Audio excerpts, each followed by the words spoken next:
இதில் மேஷம் தொடங்கி மீனம் வரைக்கும் எல்லா ராசிக்கும் எப்படிப்பட்ட பலன் இருக்குங்கிறத நம்ம பார்க்க போகிறோம்.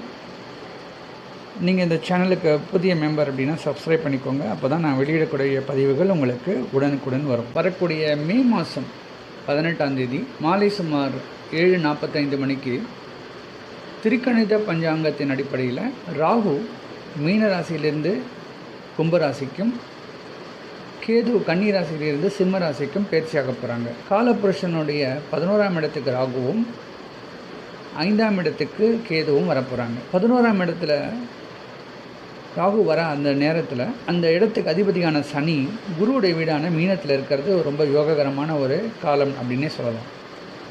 அது மட்டும் இல்லை, பொதுவாகவே இந்த ராகு கேது ஒரு வீட்டிலேருந்து இன்னொரு வீட்டுக்கு பயிற்சி ஆகிறது காலகட்டங்கிறது கிட்டத்தட்ட 1.5 வருடம், கிட்டத்தட்ட 18 மாதம் வரைக்கும் ஒரு ராசியில் இருப்பாங்க. அப்படி இப்போ கும்பத்தில் பயிற்சி ஆகக்கூடிய இந்த ராகு மற்றும் சிம்மத்தில் பயிற்சி ஆகக்கூடிய கேது சுமார் 1.5 வருஷத்துக்கு அப்புறமா தான் அடுத்த கட்டத்துக்கு போவாங்க. ஆனால் இந்த வாட்டி என்ன நடக்கிறதுன்னு பார்த்தோன்னா, குரு தன்னுடைய பார்வையால் ராகுவை கண்ட்ரோல் பண்ண போகிறாரு. மிதுனத்தில் வரக்கூடிய குரு தன்னுடைய 9ஆம் பார்வையாக ராகுவை பார்த்து கிட்டத்தட்ட 1 வருஷம் ராகு கெடுபலன்களே கொடுக்காமல் இருப்பார்.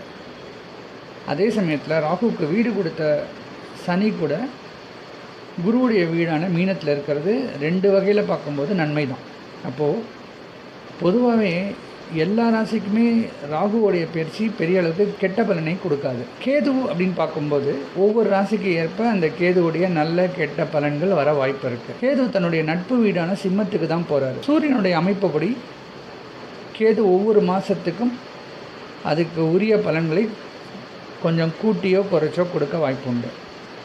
பொதுவாகவே கேதுவோட அமைப்பால் குருவுடைய வீடுகள், செவ்வாயோடைய வீடுகள் மற்றும் சூரிய சந்திர வீடுகள் இவங்களுக்கு பெரிய அளவுக்கு பாதிப்பு இருக்காது. ஏன்னா தன்னுடைய நட்பு வீடான சூரியனோட வீட்டில் இருக்கிறதால இந்த நட்பு சார்ந்த வீடுகளுக்கு பெரிய அளவுக்கு பிரச்சனை கொடுக்க மாட்டார்.